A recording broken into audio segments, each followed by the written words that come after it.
El título, como ha sido anunciado ya, de esta conferencia es La mentalidad anticapitalista. Cuando se entra en contacto con las ideas intelectuales de autores como Mises, Hayek, Rothbard y Hazlitt, solo para mencionar a algunos, se empieza a entender plenamente en qué consiste la teoría propia del liberalismo clásico. Una propuesta que desde los días de John Locke quiere establecer las condiciones del ambiente en que los hombres deben vivir para alcanzar el bienestar y la prosperidad. Particularmente claros han sido Mises y Hayek al abordar en sus obras cuáles son esas condiciones en las cuales la vida debería de transcurrir. Ambos dejan en claro que sociedad es el nombre que le damos a la cooperación humana basada en la división del trabajo. Dicha cooperación constituye el fundamento de la asociación entre los hombres, resumida en la ley de asociación de David Ricardo.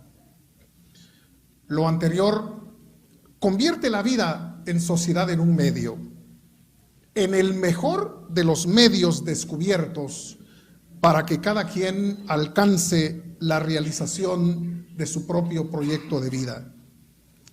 Por supuesto, como todo medio, como todo instrumento para lograr objetivos, la vida en sociedad debe darse y desarrollarse dentro de un marco de condiciones que permitan su correcto funcionamiento. Primordial es, en este análisis, lo señalado por Locke y por Bastiat, que cada ser humano es sujeto de derechos esenciales a partir de los cuales se constituyen las relaciones de cooperación. Vida y propiedad son para Locke y Bastiat los derechos a partir de los cuales los hombres preservan su existencia e intentan mejorarla. Vida y propiedad son también el marco desde el cual se analiza el origen del gobierno, el origen de las leyes y, por supuesto, la función y la razón de ser tanto del poder público como del aparato jurídico. Por supuesto, en esta visión del hombre y de la sociedad que es el liberalismo clásico, se mantiene una separación entre la esfera propia de la cooperación y la que corresponde al aparato estatal. Esta última, que pertenece al gobierno y que es la estrictamente política, ha de estar al servicio de la cooperación entre los hombres, velando porque en sus actos y en sus relaciones los seres humanos respeten los derechos que les son inherentes y respondan a las obligaciones que estos implican. Esta separación y clara diferenciación tiene que ver con la naturaleza de la vida en sociedad y la naturaleza del aparato gubernamental. La vida en sociedad surge de la voluntariedad y la decisión libre de cada ciudadano. El aparato de gobierno surge de la renuncia que cada uno hace de su derecho a defenderse y por lo tanto se basa en el uso de la fuerza y la coerción. En este orden de ideas, no es recomendable que el gobierno usurpe las funciones de la vida en sociedad, como tampoco es recomendable que la sociedad haga suyas las funciones del gobierno. Para la teoría social del liberalismo clásico, es importante tener un gobierno limitado. La idea de un gobierno limitado se refiere a que el aparato de fuerza y coerción debe limitarse a proteger la cooperación humana y el marco de los contratos pactados voluntariamente entre los hombres. Ahora bien, como lo han demostrado con claridad los intelectuales comprometidos con la filosofía de la libertad, esta propuesta posee una historia fascinante, tanto teórica como práctica. Han sido muchos los pensadores que han dedicado horas y talento a defender y aclarar este ideal de vida en sociedad. También han sido muchos los momentos y los lugares en los que se han experimentado las bondades de vivir en una sociedad libre y con un gobierno limitado. Desde la perspectiva teórica y desde el testimonio de la historia se puede demostrar fehacientemente la superioridad de la propuesta liberal clásica frente a aquellas otras que promueven la intervención, la dirección o incluso la sustitución de la cooperación voluntaria por la fuerza y la coerción estatales. Pero entonces surge el problema que nos ocupa el día de hoy. Si la propuesta liberal clásica es superior a cualquier otra, y si es capaz, como se ha demostrado, de generar la riqueza necesaria para mantener y mejorar la vida, ¿por qué hay tanto rechazo hacia ella? ¿Por qué tantos ataques contra esta manera de ver la vida, la sociedad y el gobierno? Dicho de otro modo, ¿cuál es la razón de ser de la mentalidad anticapitalista? ¿Qué explicación se puede dar a la mentalidad contraria al capitalismo?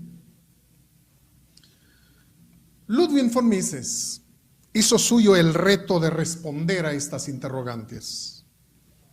En el año de 1956 publicó su libro La mentalidad anticapitalista, en un serio intento de proporcionar explicaciones a la actitud de rechazo hacia el sistema económico capitalista.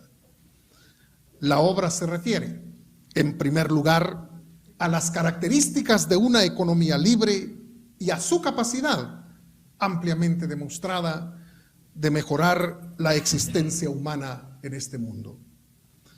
Luego, aborda algunas de las razones psicológicas o emocionales que desatan el rechazo que algunos sienten hacia el capitalismo.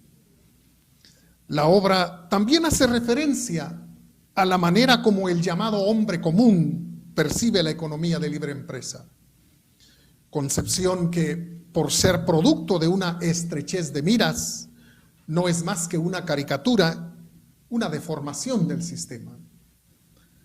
A continuación, el texto de Mises hace referencia a algunos argumentos no económicos que se suelen presentar en contra de la economía capitalista, como la acusación de que es un sistema injusto, porque promueve la desigualdad, o que es materialista, por enfatizar únicamente la vida en este mundo y, por supuesto, sus comodidades.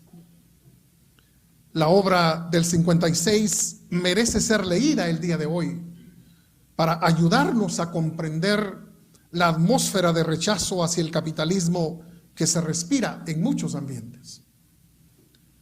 De nuevo, nosotros tenemos que plantearnos la cuestión: ¿qué explicación se puede dar a la mentalidad anticapitalista? Responder a esta pregunta resulta importante porque casi 60 años después de que se lo preguntara Mises, esa mentalidad continúa manifestándose en la academia, en los textos escolares, en el cine, en la música, en los púlpitos, en los medios de prensa, hablados y escritos, en los ambientes intelectuales y artísticos, en los movimientos sindicales y en la política partidista. el derrumbe del régimen soviético y la desaparición del muro de la vergüenza en Alemania parecen haber sido solo una pequeña sacudida para los anticapitalistas. No fue aquello un remesón suficientemente fuerte como para hacer caer al suelo las ideas y los prejuicios opuestos a la sociedad libre y a la economía de mercado. Por el contrario, hoy en América Latina asistimos al surgimiento y consolidación de regímenes inspirados en el castrocomunismo, como el de Chávez, el de Correa y el de Morales en el sur del subcontinente y, por supuesto, un poco más cerca geográficamente, el caso de Ortega en Nicaragua. Hace casi 60 años, Mises señaló que la mentalidad anticapitalista se caracteriza por la envidia que se experimenta ante los triunfos económicos que otros tienen. Insistió en que de alguna manera los fracasos personales conducen a rechazar el sistema económico de libre empresa. De acuerdo a las tesis misesianas, 3 son los elementos inherentes a la actitud anticapitalista: la ignorancia, la envidia y el odio. Según Mises, son los intelectuales los más dados a dejarse arrastrar por esos sentimientos, porque a pesar de dedicarse al estudio, a la investigación y a promover la cultura en general, muchas veces no les va tan bien materialmente como al hombre de negocios o al empresario. Además, los intelectuales son dados a pensar que son capaces de generar un sistema social y económico más equitativo, en el que las diferencias entre quienes tienen más y quienes tienen menos se acorten y disminuyan. En el origen, pues, de la mentalidad anticapitalista se encuentra una especie de frustración sufrida por los intelectuales y la creencia de poder dirigir o planificar la vida de millones en pro de una sociedad más igualitaria que, según ellos, es la que debería existir. Hay que aceptar, no obstante, que el rechazo hacia el sistema económico capitalista no solo se da entre individuos fracasados o frustrados. Ejemplos de individuos económicamente bien que criticaron, se opusieron y hasta combatieron el sistema se pueden encontrar con mucha facilidad, no solo en el pasado, sino en nuestro propio tiempo. Entonces, no es solo cuestión de envidia y odio destructivo. Claro que en toda ideología anticapitalista de ayer y de hoy, de los 3 factores mencionados por Mises, el más importante parece ser la ignorancia. Los otros 2 factores, la envidia y el odio, podrían caer incluso en la categoría de falacias ad hominem. Creo que es la ignorancia la que proveyó de sustento al marxismo, al socialismo y al intervencionismo, y ahora sirve de base a la antiglobalización.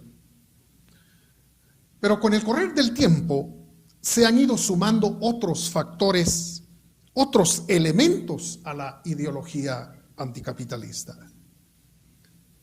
Sin ánimo de pretender superar la obra de Mises, deseo señalar aquí algunos de los componentes que cuando Mises publicó su libro La mentalidad anticapitalista no estaban presentes en esa actitud de rechazo al sistema económico de libre empresa. Veamos esos nuevos componentes. En primer lugar, quiero referirme a los intentos de regresar a la misma edad de piedra que constituyen una pieza importante en el programa de ideas de algunos filósofos y activistas sociales. La nostalgia por el pasado primitivo del hombre no es nada nuevo. Quizás uno de los primeros en convertir esa añoranza en piedra de toque de su teoría social haya sido Juan Jacobo Rousseau. Para Rousseau, la vida del salvaje era una vida sencilla, sin complicaciones, sin afanes por lo artificial y superficial. Según Rousseau, ha sido la educación y especialmente la civilización la que ha arruinado el carácter de los hombres y sus relaciones, provocando la desigualdad entre ellos. Esta creencia en el buen salvaje que depende de la naturaleza y vive en perfecta armonía con ella, se ha convertido en el resorte que impulsa muchas de las acciones anticapitalistas en nuestro tiempo. En ese sentido, son muchos los intelectuales que promueven la idea de que la vida antes de la revolución industrial era paradisíaca y magníficamente feliz. Culpan al sistema económico capitalista, hijo de la revolución industrial, prácticamente de todos los males que la humanidad padece. En ese sentido, estos intelectuales promueven un retorno al tipo de existencia que la humanidad tenía en la Edad de Piedra. Ni siquiera se trata de un retorno a la vida agraria y pecuaria, sino de regresar en el tiempo más allá del descubrimiento del pastoreo y la agricultura. En pocas palabras, se trata de un discurso que denuncia y renuncia a la civilización en favor de una existencia más bien primitiva. Uno de los promotores de esta visión primitivista es el filósofo norteamericano John Searson. Searson se caracteriza por sostener una actitud de abierto rechazo hacia la vida civilizada, por considerarla opresiva. De este modo critica la vida en las sociedades modernas industrializadas, en las que, según él, se nos ha impuesto la falsa idea de la escasez, la falsa idea de la pobreza. Ideas que han tenido repercusiones alienantes en la psicología humana, según él. Searson es enemigo del gobierno también y opta por un anarquismo radical. A la vez rechaza frontalmente la tecnología por habernos alejado de la naturaleza y haber instalado a los hombres en un hábitat artificial y mecánico. Esto es lo que justifica y explica su completo rechazo a la tecnología. Los términos con los que se ha bautizado el pensar de Searson son, en consecuencia, términos como primitivismo, anarquismo, naturalismo y neoludismo, en recuerdo del movimiento ludista de principios de la Revolución Industrial, movimiento que se caracterizó por un odio extremo contra las máquinas utilizadas en los primeros talleres y fábricas. El pensamiento y las obras de John Searson han tenido mucha influencia entre los grupos antiglobalización de toda tendencia y color. El eco que han tenido sus ideas se concretó en la llamada Revuelta de Seattle en 1999, cuando esa pequeña y pacífica ciudad se vio invadida por millares de manifestantes violentos que protestaban contra el libre comercio, aprovechando la cumbre instalada allí de la Organización Mundial del Comercio. ¿Qué propone a cambio esta ideología? Pues sencillamente volver a la vida anterior a la gran revolución neolítica, a la existencia de los grupos nómadas de cazadores y recolectores, sin tecnología y sin los afanes de producir para superar una supuesta pobreza. Solo tornándose los hombres en nómadas depredadores, volvería a existir una armonía entre hombres y naturaleza. Searson culpa a la domesticación y a la agricultura de todas las miserias humanas, como la división del trabajo, la propiedad, el afán de producir y acumular.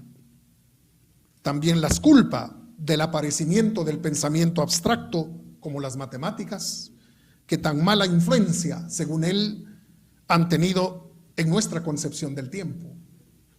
Y responsabiliza también a la agricultura y a la ganadería del aparecimiento de la escritura, que ha jugado, según él, un papel nefasto en la dominación del hombre por el hombre. El hombre primitivo, por el contrario, vivía en forma feliz y diferente. Afirma Sersan, cito: antes de la domesticación, antes de la invención de la agricultura, la existencia humana pasaba esencialmente en el ocio, que descansaba en la intimidad con la naturaleza, sobre una sabiduría sensual, fuente de igualdad entre sexos y de buena salud corporal. Fin de la cita. Según la visión de Sersan, el capitalismo es el causante directo de las guerras, de la desigualdad, de los vicios morales, de los afanes que nos sumergen en estados estresantes y, por supuesto, es el causante directo del alejamiento de una vida apacible, saludable y armoniosa. El segundo argumento nuevo, actual, de la mentalidad anticapitalista lo constituye el que atribuye al capitalismo el deterioro del medio ambiente y la desaparición de los recursos naturales no renovables. Incluso se habla de una nueva interpretación de las ideas de la explotación de Karl Marx, en el sentido de que ya no sería el obrero el explotado, sino la tierra y sus recursos. Una parte esencial del argumento ecologista es señalar que en el capitalismo lo que interesa es la ganancia a corto plazo, por lo que no importa qué es lo que ocurra en el entorno y con el entorno ambiental. Se señala a los agentes privados, a los seres humanos individuales como los responsables por no obedecer a un plan general o programa racionalmente concebido. Así, sus acciones aisladas solo pueden derivar en un deterioro del medio ambiente. Se señala incluso que el deterioro del medio ambiente es una señal de que el sistema económico capitalista se encuentra en su etapa senil. George Weinstein, doctor en economía e intelectual marxista, es uno de los que incansablemente insiste en este argumento ecologista, no solo para hablar contra el capitalismo, sino para señalar su pronto desaparecimiento. A la pregunta de si estamos ante la crisis del sistema económico capitalista, Weinstein ha respondido así: sí, nos encontramos ante una crisis sistémica. Yo prefiero hablar de crisis de civilización, es decir, de la civilización burguesa, que presenta múltiples aspectos: económico-financiero, ambiental, energético, alimentario, militar, y cuyo motor se encuentra en el centro del mundo, los Estados Unidos. Es una crisis global que viene siendo preparada desde hace unas 4 décadas. El despegue de la decadencia del sistema puede ser establecido en el lustro que va desde 1968 a 1973, cuando concluyó la prosperidad de la posguerra. Estamos ahora en el comienzo de lo que muy probablemente será un largo periodo de turbulencias marcado por la declinación general del sistema. Fin de la cita. El capitalismo, según esta visión ecologista, ha colocado a la humanidad al borde de su propia destrucción al destruir el mundo en que vivimos y consumir desmedidamente los recursos naturales como el agua, el petróleo, etc. ¿Qué propone a cambio esta visión apocalíptica? Se propone que solo el socialismo puede tomar en cuenta los factores no económicos del desarrollo, que solo el socialismo o el comunismo puede lograr una armonía entre industria y medio ambiente, entre la ciudad y el campo, entre la generación de riqueza y la naturaleza. Esto se logrará gracias a la planificación centralizada de los planes individuales y la dirección estatal. Por último, después de este breve recuento, quisiera proponer algunas breves respuestas a los argumentos mencionados hasta aquí: el primitivismo de Zerzan, la crítica ecologista y el señalamiento de que los recursos naturales han sido depredados irracionalmente. El primitivismo de Zerzan es una visión que ignora la clase de organismo que es el hombre y el tipo de organización social que es la cooperación voluntaria. Como organismos, no estamos preparados para la supervivencia, por lo que a lo largo de siglos desarrollamos el instrumento más dinámico y creativo que se puede tener para sobrevivir, como lo es el cerebro y la mente. Si nos hubiésemos quedado a un nivel estrictamente animal, seríamos organismos en lucha constante por la supervivencia. Y entonces las leyes de Robert Malthus tendrían un total cumplimiento sobre nosotros. Aquellos organismos humanos que no lograsen obtener de la naturaleza el alimento necesario tendrían que desaparecer por inanición y muerte. La capacidad creadora del hombre lo llevó a descubrir y a veces a inventar formas de producir lo que la naturaleza por sí sola no puede proporcionarnos. En este orden de ideas, la división del trabajo se convirtió en un mecanismo eficiente para transformar las materias primas en bienes de consumo. La calidad de vida para los organismos humanos no está ligada a la naturaleza, sino a la capacidad productiva.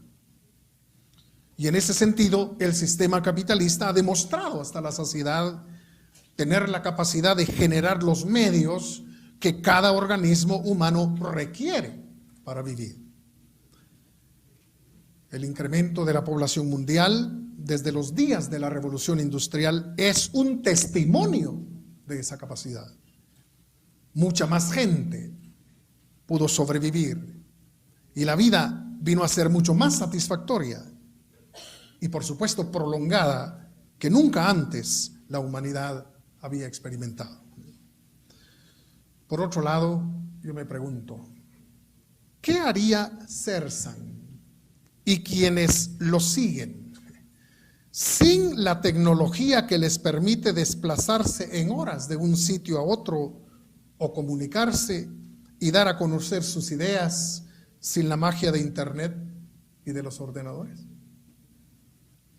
Por otro lado, me pregunto también, ¿hubieran tenido tiempo de crecer y vivir lo suficiente para decir lo que dicen sin las vacunas, los antibióticos y los medicamentos efectivos de la civilización? A mí me parece que los argumentos malthusianos del primitivismo de Zerzan no constituyen más que un intento de suicidio cultural, de harakiri civilizatorio, aparte de ser un discurso totalmente inhumano. Respecto a los argumentos del ecologismo en torno al deterioro ambiental y a los recursos no renovables, hay que recordar, primero, que han sido los países más atrasados y las naciones que vivieron bajo el yugo comunista los menos respetuosos por el ambiente natural.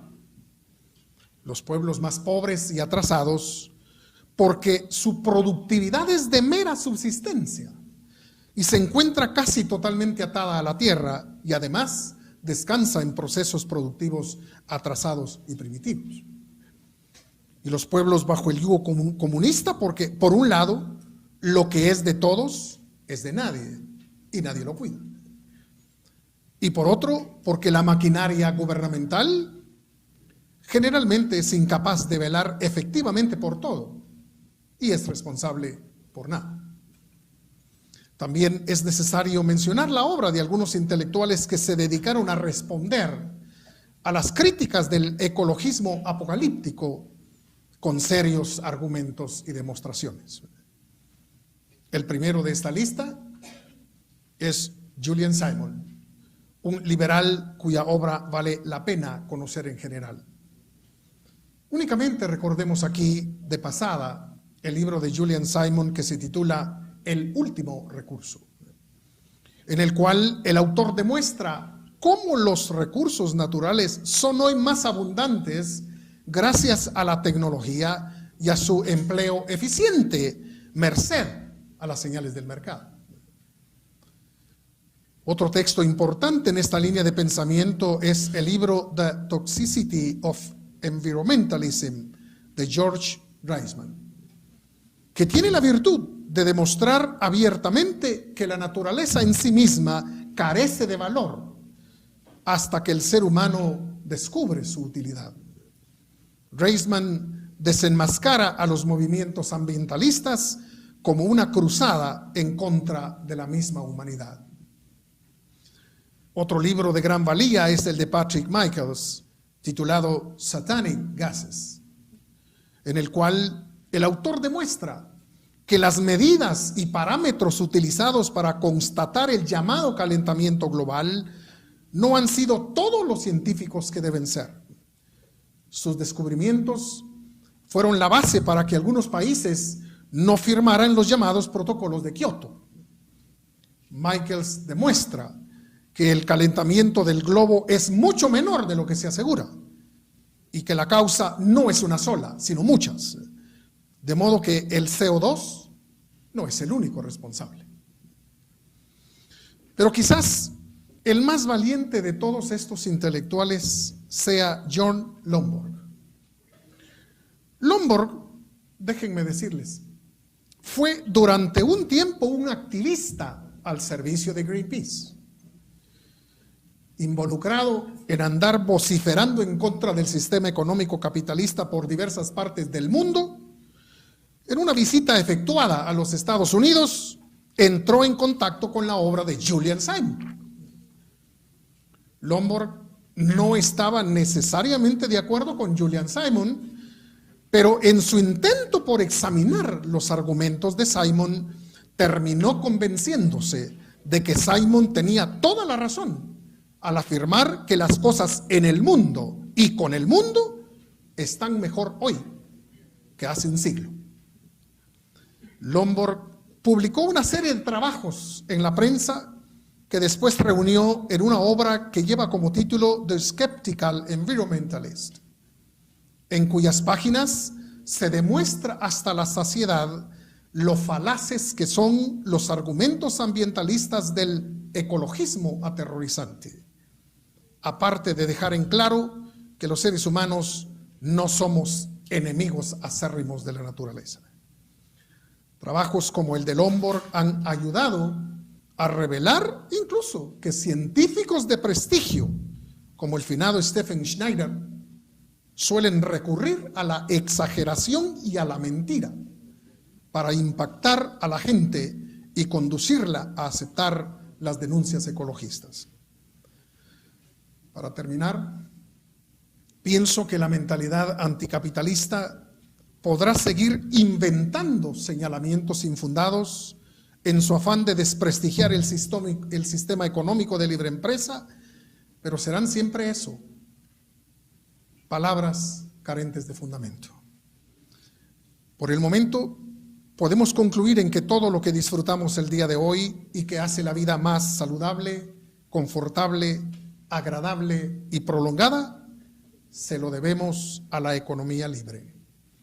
Personalmente, no recuerdo nada que el socialismo o el comunismo haya creado o inventado y que podamos reconocer que es una contribución a que la humanidad tenga una vida mejor. Por ello, solo puedo terminar diciendo que viva el capitalismo. Es un comentario que hace Mises en su obra que a diferencia del sistema feudal o de castas, en el sistema capitalista no hay ningún lugar ganado de por vida, digamos. Cualquier persona es libre si usa su creatividad, si logra satisfacer los deseos de la mayoría, logra juntar capital, de cambiar su estatus social. Él ponía, por ejemplo, el caso del esposo por ejemplo, en un sistema de élites, la esposa no le podía reclamar a él: ¿por qué no naciste duque? Si tú fueras un duque, yo sería una duquesa. Y él muy bien le podría decir, más bien, ¿por qué no escogiste mejor tú a tus padres? Porque si yo fuera un duque, no estaría casado contigo, estaría casado con otra persona. Tú hubieras escogido mejor a tus padres.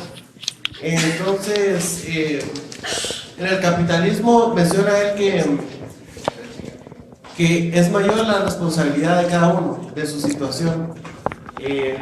Y tal vez por ahí va también algo que no les gusta a algunas personas del capitalismo, ¿verdad? El lado de la responsabilidad. Efectivamente, sí, ese es un comentario perfectamente valedero y un argumento importante también en el desarrollo de la obra misencial.